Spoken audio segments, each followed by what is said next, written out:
अपमान को सह लेना बड़ा कठिन है। यद्यपि जग दारुण दुख नाना, सबते कठिन जाति अपमाना। अपमान सहन करना बहुत कठिन है।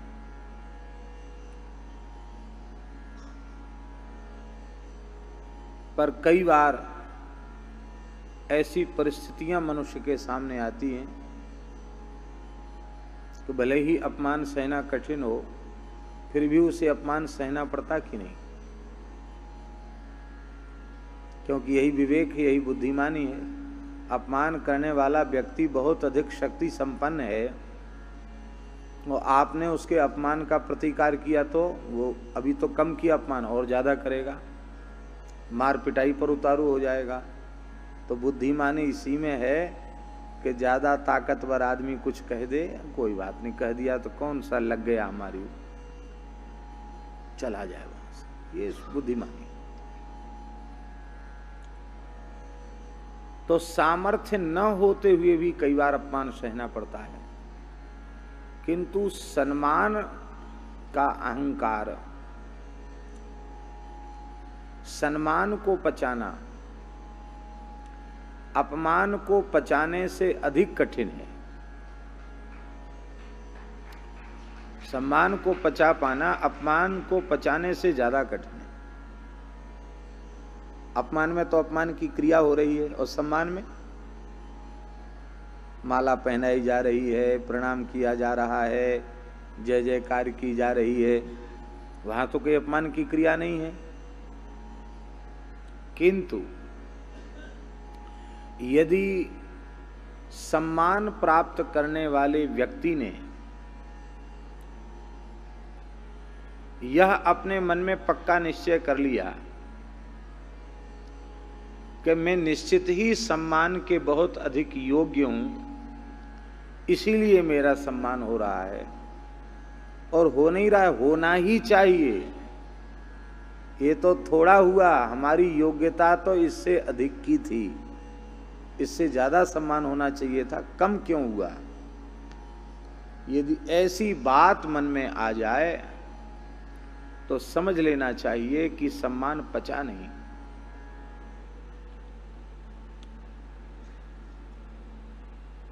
अपमान को सहने में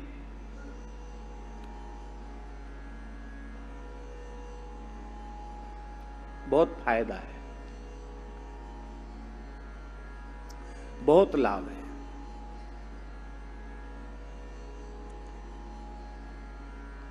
अपमान से पाप का नाश होता है और सम्मान से पुण्य का नाश होता है।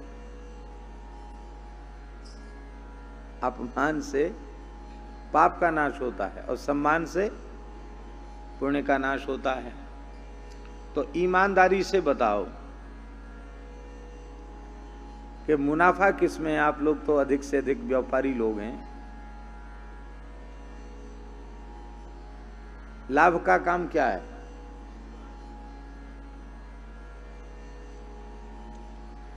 हमारे वृंदावन में एक भगवत प्राप्त महापुरुष थे, श्री मोटे गणेशी वाले महाराज जी, उच्च कोटि के भगवत प्राप्त संत थे। हमने उनका दर्शन किया, बड़ी कृपा थी। केवल सुनी सुनाई बात नहीं है, अनेक साधकों को भगवत अनुभूति उन्होंने कराई, ऐसे समर्थ महापुरुष थे। बस बात इतनी सी थी कि उनके सामने जैसा तैसा घसड़ पसड़ चल नहीं सकता था, ऐसे त्रिकालदर्शी महापुरुष थे।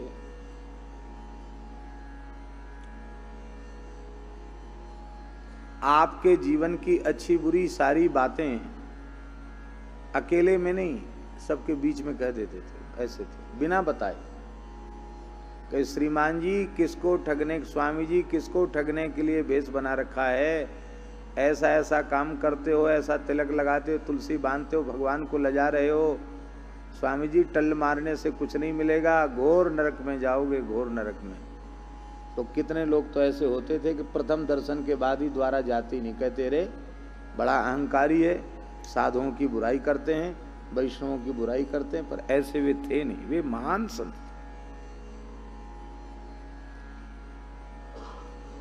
उनके हाथ का लिखा हुआ एक वाक्य हमारे एक संत के पास रखा है।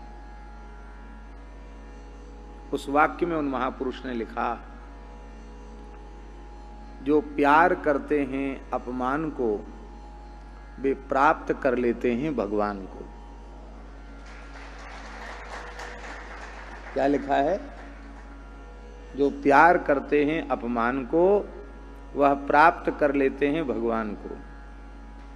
जैसे हमारे ललित जी बोलते हैं ना, कभी कभी अपने तरंग में आते हैं कि बांटना प्रसाद है और बटोरना विषाद है, इसलिए बटोरो मत बांटो। अच्छी बात लगती इनकी।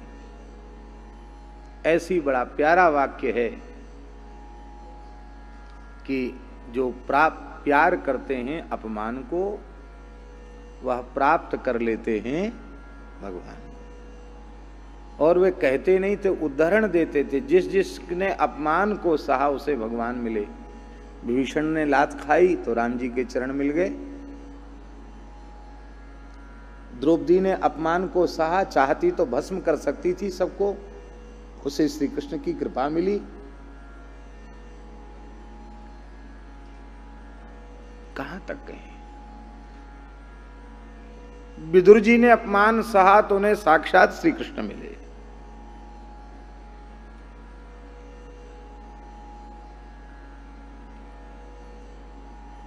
अपमान से अहंकार का नाश होता है और सम्मान से अहंकार की वृद्धि होती है। अहंकार घटे इसमें लाभ है कि अहंकार बढ़े इसमें लाभ है। सारे दोषों की जड़ अहंकार है। संसार किसको कहते हैं? राम जी संसार कहते किसको हैं? संसार अहम और मम को कहते हैं। किसको कहते हैं संसार? अहम और मम, इसी का नाम है संसार। मैं और मेरा, इसी का नाम है संसार।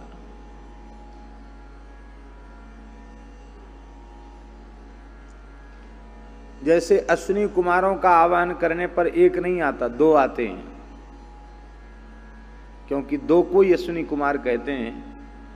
ऐसे ही अहम होगा तो मम होगा, मम होगा तो अहम होगा। दो एक संग ही संग रहते हैं, अलग रहते ही नहीं। अहम के साथ मम, मम के साथ अहम।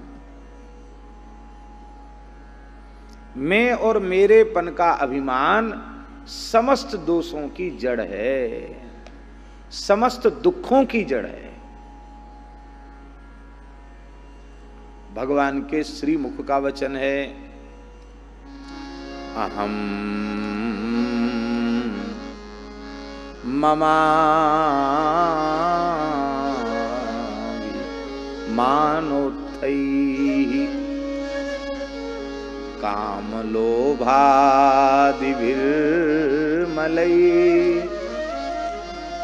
वीतं यदा मनः शुद्धम् अदुःखम् असुखम समम। काम, लोभ आदि जितने विकार हैं वे अहम और मम से पैदा होते हैं।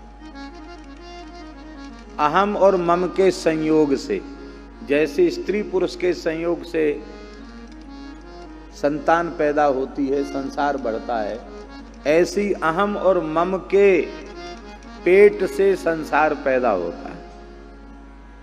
अहम और मम के पेट से सारे विकार पैदा होते हैं।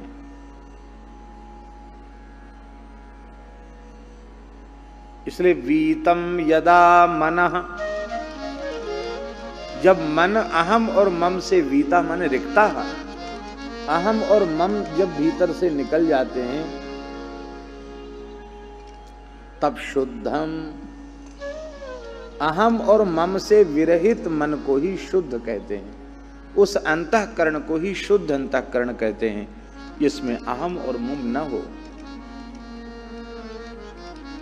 बोले तब तो बहुत अच्छी बात है, हम तो बैठ गए मंच पर, हम घोषणा कर देते हैं कि मेरे में अहम और मम नहीं। फायदा इसी में है कि नहीं? और आप जैसे भोले भाले लोग कई बार वक्ताओं को समझ भी यही लेते हैं कि इतनी ऊंची बात बता रहे हैं तो जरूर इनमें तो अहम और मम नहीं होगा। कई बार हमें अपने ज्ञान का भ्रम हो जाता है, यह बड़ा खतरनाक है।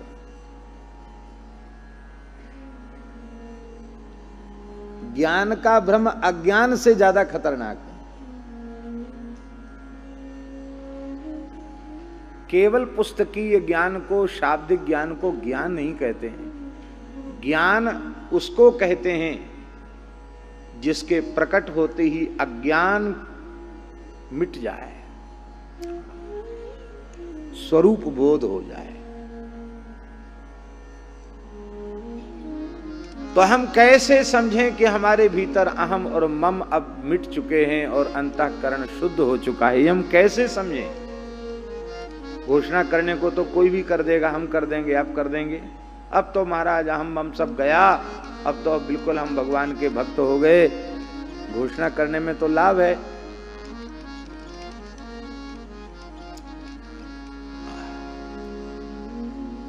हमें अनुभव करना है वस्तुतः यह विकार गए कि नहीं गए, अहम और मम गया कि नहीं गया।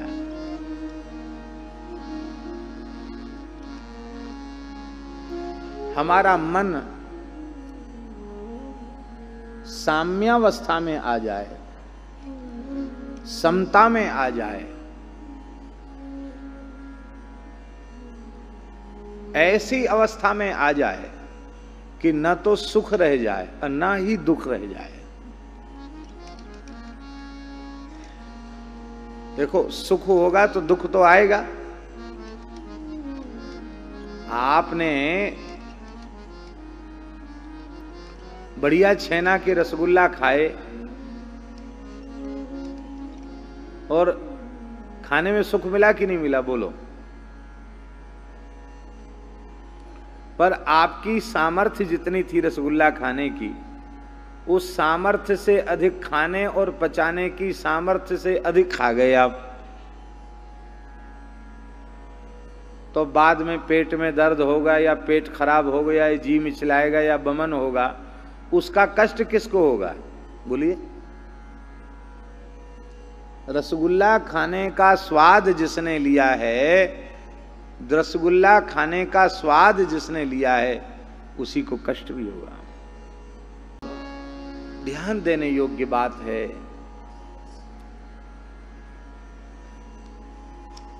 हम कैसे अनुभव करें कि हमारा चित्त शुद्ध हो गया है?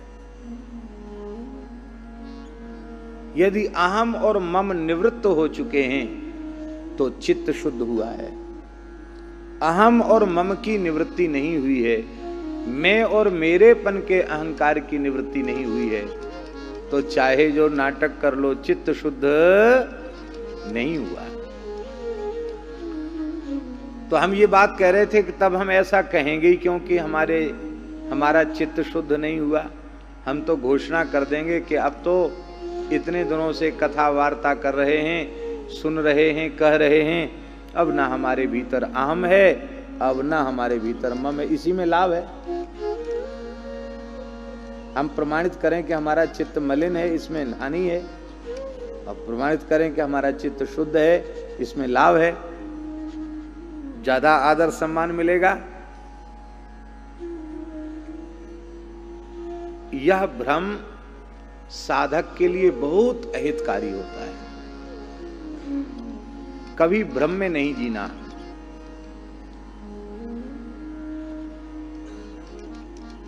जैसे हम दूसरे के बारे में विचार करते हैं, ऐसे ही अत्यंत तटस्थ भाव से अपने संबंध में विचार करना।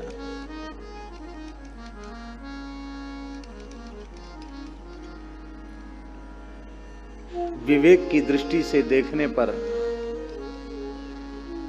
यह संभव नहीं है कि हमें अपने गुण दोष दिखाई न पड़ने लग जाए। अपने दोष न दिखाई पड़ना, अपनी गलती अनुभव में न आना, यही सबसे बड़ी गलती है। जिन महापुरुषों का चित्त बहुत शुद्ध होता है, उनका कोई अपराध ना हो, कोई उनको अपराधी साबित करे, वो कहाँ हम अपराधी। तो सूरदास जी भी जिस घर में पैदा हुए थे, सारस्वत विप्रकुल में, बड़ी गरीबी थी। तो एक बार सूरदास जी के पिताजी को किसी यजमान ने एक सोने की मुहर दे दी दक्षिणा में। अब महाराज बड़ी भारी गरीबी थी, मुहर देखी नहीं थी अब तक पिताजी ने, पर मुहर घर में आ गई। बड़ी प्रसन्नता थी कि पहली बार इतनी बड़ी दक्षिणा आई है, अब इस मुहर से तो बहुत कुछ काम घर में हो जाएगा। और उस मुहर को एक चूहा ले गया। बोलो भक्तवत्सल भगवान की। और चूहा ने ले जाकर उसको बिल में रख दिया। अब मुहर गायब। पिताजी माथा कूट रहे थे, राम राम, जीवन में पहली बार तो सोना देखा, मुहर आई, और ये अभागा बालक ऐसा है, जब से पैदा हुआ है तब से विपत्ति का पहाड़ टूट टूट के गिर रहा है। एक तो जन्म से अंधा, जन्मांध, और अब ज्ञान। और सूरदास जी 5 वर्ष के थे। सूरदास जी कह रहे थे, क्या हुआ, धन किसके साथ जाएगा, क्यों पिताजी रो रहे हो? अरे अपने लोगों को तो राम राम करना चाहिए, भजन करना चाहिए। ज्ञान ऊपर से दे रहा है, ये सब तेरे कारण हुआ है, और तू लोगों के दुख दूर करता है, लोगों के सगुन बताता है, तो ये नहीं बता सकता कि वो मुहर कहां चली गई। सूरदास जी ने कहा, पिताजी हम बता तो देंगे कि कहां गई मुहर, लेकिन फिर इस घर में नहीं रहेंगे, चले जाएंगे, भजन करने चले जाएंगे।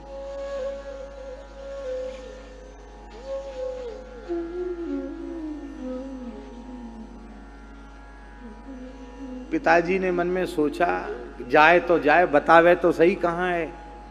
उनको तो अभीष्ट वही था। अरे बोले ज्यादा बैरागी छांटता है, बता कहां है, तेरी जो इच्छा उसको कर लेना।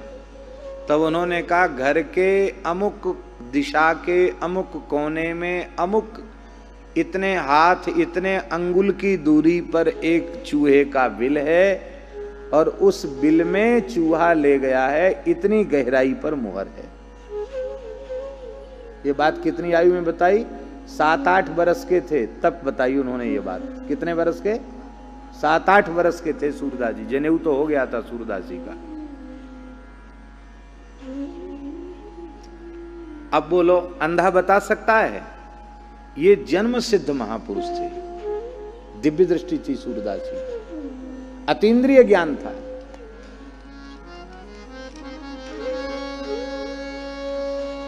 और सूरदास जी घर से निकल पड़े,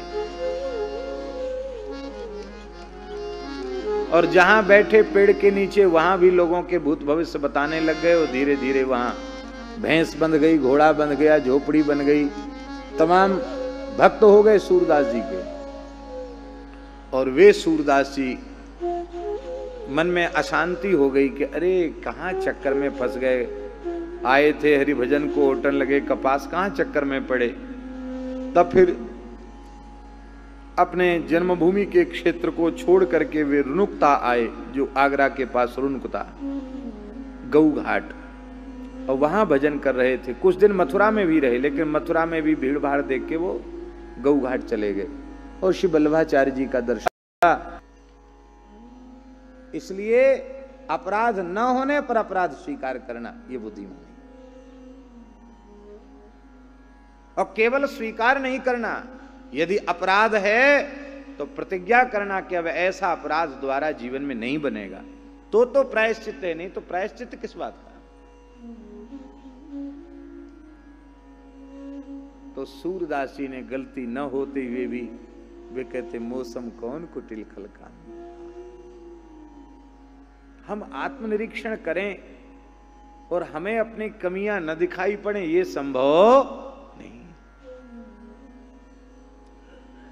मोह में अंधे हो रहे हैं, अज्ञान में अंधे हो रहे हैं, तो अंधे को तो कुछ नहीं दिखाई पड़ेगा।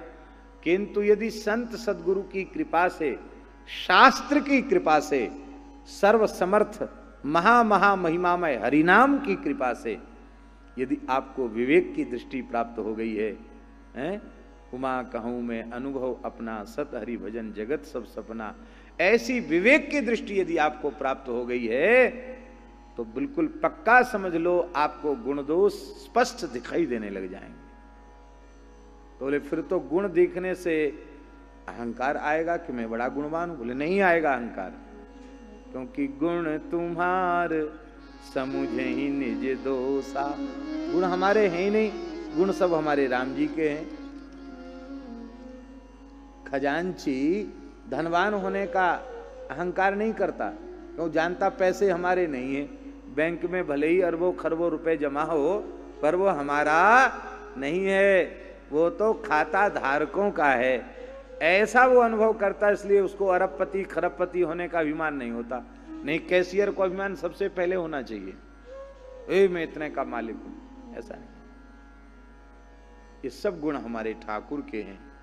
अहंकार से छुट्टी मिल गई और दोषों को स्वीकार करने से दोष समाप्त हो गए और द्वारा दोष बने नहीं।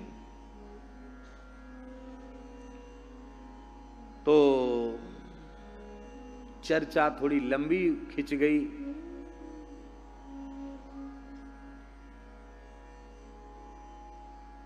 हम यही बात निवेदन कर रहे थे कि अपमान को सहन करने की अपेक्षा सम्मान को सहन करना अतिशय कठिन है।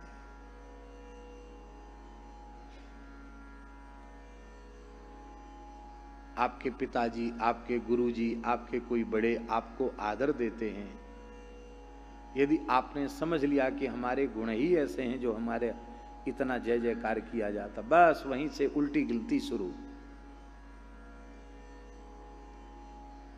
हम लोग भगवान की कृपा अब तक पचा नहीं पाए। पचाई कृपा हमने भगवान की। कबहू करे करुणा नर देहि, कबहू करे करुणा नर देहि, देत ईश बिनु हेतु सनेहि, देत ईश बिनु हेतु सनेहि। क्या लिया हमसे और क्या दिया? साधन धाम, साधन धाम मोक्ष कर द्वारा, साधन धाम मोक्ष कर द्वारा, साधन धाम मोक्ष कर द्वारा, साधन धाम मोक्ष कर द्वारा, पाए न जेहि परलोक संवारा, हाँ पाए न जेहि परलोक संवारा। विनाशी से अविनाशी को प्राप्त कर लेना ये तो हुई बुद्धिमानी, और अविनाशी को माध्यम बनाकर विनाशी पदार्थों को प्राप्त कर लेना ये हुई मूर्खता। शरीर विनाशी है, इस विनाशी देह को माध्यम बनाकर हम अविनाशी को प्राप्त करते हैं। संसार के भोग विनाशी हैं, भगवान की भक्ति करके भोगों का संग्रह किया गया तो इससे बड़ा घाटा और कोई दूसरा नहीं हुआ। क्या करें, अब हमारे मन की बात है तो हमको कहे बिना संतोष नहीं होता। यही सब विचार हमारे भीतर उठते रहते हैं और कुछ दिनों से एक बात बार बार भीतर से उठती है कि कल्याण के पथ पर चलते बहुत से जीव हैं, पर कल्याण बहुत कठिनाई से होता है। उसका कारण केवल इतना है कि हम अपने आप के प्रति ईमानदार नहीं। ये बात काफी समय से बार बार मन में आती है। ऊर्ध्वपुंड लगाते हैं, तुलसी बांधते हैं, मंत्र भी जप लेते हैं, नाम भी जप लेते हैं, बहुत अच्छा है, ये सब व्यर्थ नहीं जाएगा।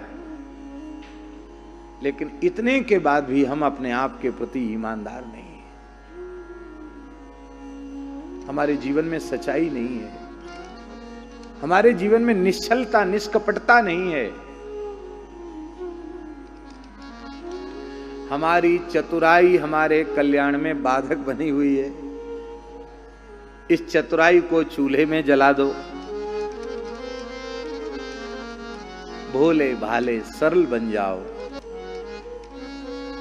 नवधा भक्ति में भगवान श्री राम ने सबरी को नवधा भक्ति का उपदेश किया।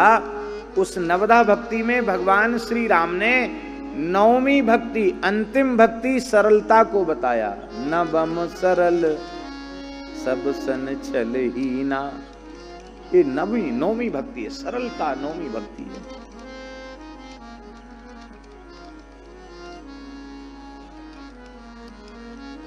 भगवान की कृपा सभी जीवों पर है, अनुभूति कैसे होगी? मन क्रम बचन छाड़ी चतुराई, मन क्रम बचन छाड़ी चतुराई, भजत कृपा करी है रघुराई, भजत कृपा करी है रघुराई।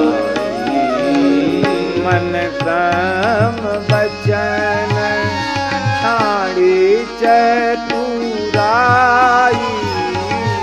मन क्रम बचन छाड़ी चतुराई, भजत कृपा करी है रघुराई, भजत कृपा करी है रघुराई। इसलिए मन क्रम बचन छाड़ी चतुराई, भजत कृपा करी है रघुराई। उत्तम कुल में जन्म लेने का अहंकार हम लोग ढो रहे हैं, पढ़े लिखे होने का अहंकार हम लोग ढो रहे हैं, पर व्यासपीठ पर बैठकर ईमानदारी से कह रहे हैं गुरुदेव भगवान की कृपा का लाभ उस भोले भाले गरीब ग्रामीण व्यक्ति ने जैसा प्राप्त किया। गृहस्थाश्रम भोगा, बुढ़ापे में घर छोड़ के आया, पर जैसे उसने सद्गति प्राप्त की, जैसा कल्याण प्राप्त किया, वैसा कल्याण हम लोगों के भाग्य में भी नहीं है।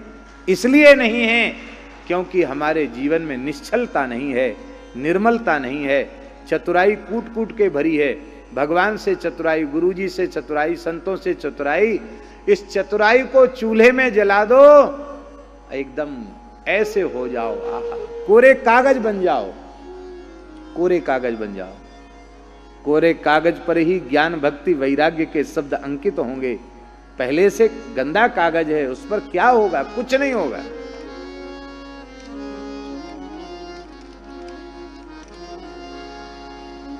जीवन में सहजता, सरलता, इसको धारण करो। और भगवान की दया से, गुरुदेव भगवान की कृपा से दास का यह अनुभव है कि ये सरलता तब तक नहीं आती जब तक सब में अपने राम जी दिखाई नहीं पड़ते। सब में अपने राम जी दिखाई पड़ने लग जाएंगे तो सरलता आ जाएगी। गुरु जी को साक्षात परमात्मा मानो, ये बात बार बार शास्त्रों में क्यों कही गई? इसका आशय क्या है? इसका आशय बाबा इतना ही है कि गुरु को मनुष्य मानता रहेगा तो छल कपट झूठ पाखंड सब कुछ करेगा।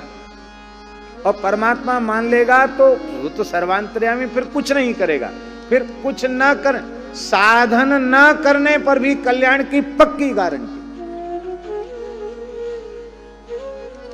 और चतुराई नहीं छोड़ी तो साधन व्यर्थ नहीं जाएगा। एक हरिनाम धोखे से निकल गया वो भी व्यर्थ नहीं जाएगा, लेकिन अपनी चतुराई, ये चतुराई जब तक खत्म नहीं होगी तब तक कल्याण में कुछ न कुछ कसर बनी रहेगी। कोई न कोई माया का झोंका उठा उठा के पटकता रहेगा। इसलिए भैया हम कैसे समझे हमारा चित्त शुद्ध हो गया, हमारे सुख दुख मिट जाए, हमारा सुख भी मिट जाए और हमारा दुख भी मिट जाए। अदुखम असुखम समम, न दुख रहे न सुख रहे, हमारे जीवन में समता आ जाए। हाँ, हमारा चित्त शुद्ध हो गया। संत अपमान को तो सहन करते ही हैं, सम्मान को भी सहन कर लेते हैं। सम्मान निरादर आदर ही, सब संत सुखी विचरंती मही। सम्मान निरादर आदर ही, सब संत सुखी विचरंती मही।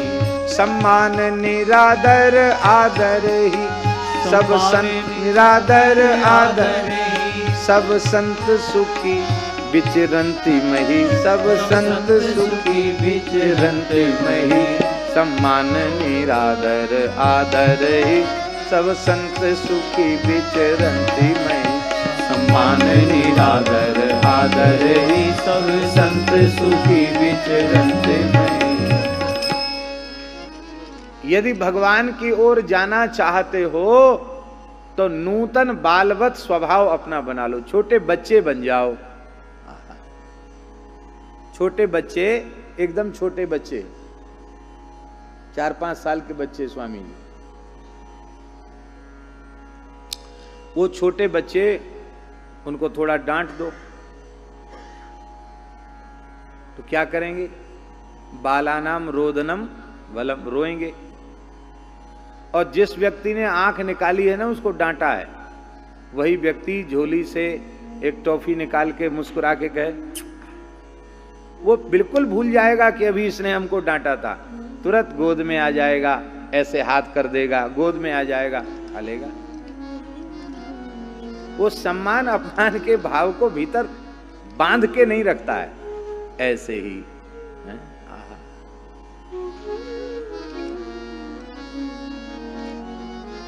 सम्मान पचाना इतना कठिन होता है, इसलिए हमको इतनी लंबी चौड़ी चर्चा करनी पड़ी। भगवान को मनुष्य कह रहा है, कहते देखो तो सही, ये नेक्सा बालक, नेक्सा छोरा, ये ऐसी बढ़िया चटपटी बातें करता है कि इसकी बातों में सब फंस जाते हैं, सब इसके चक्कर में आ जाते हैं।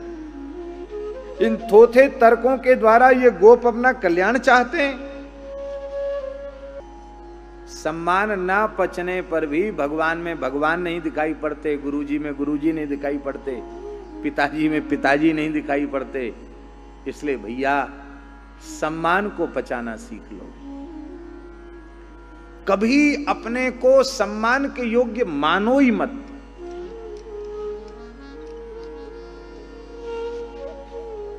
अरे हम आपसे पूछते हैं, ये मलमूत्र का बर्तन है, गंदगी पैदा करने की फैक्ट्री है, इसमें सम्मान के योग्य है कौन सी चीज भाई? जहां से देखो वहां से गंदगी निकल रही है, कहां से क्या सम्मान की चीज है? कौन सा अंग सम्मान के योग्य है? फिर ये चंदन क्यों लगाया जा रहा है, ये माला क्यों पहनाई जा रही है? ये इस मलमूत्र के बर्तन का सम्मान नहीं है, ये गुरुदेव भगवान ने कृपा करके भगवान का स्वरूप मस्तक पर पधरा दिया है, गले में तुलसी बांध दी है, एक भक्त का, वैष्णव का, साधु का बाना धारण कर रखा है, इसका सम्मान है। तो ये भेष किसका है? मनुष्य का भेष है। किसका भेष है? भेष भगवान का। हम लोग साधु में कहते हैं ना, भेष भगवान का, भगवान का भेष है। तो सम्मान किसका हुआ? जब हमारा है ही नहीं तो सम्मान किसका हुआ? भगवान का हुआ, भगवान का सम्मान हुआ तो हमें अहंकार करने की जरूरत क्या पड़ गई। अब चलो सम्मान में तो ये सोच लो, अपमान हुआ तो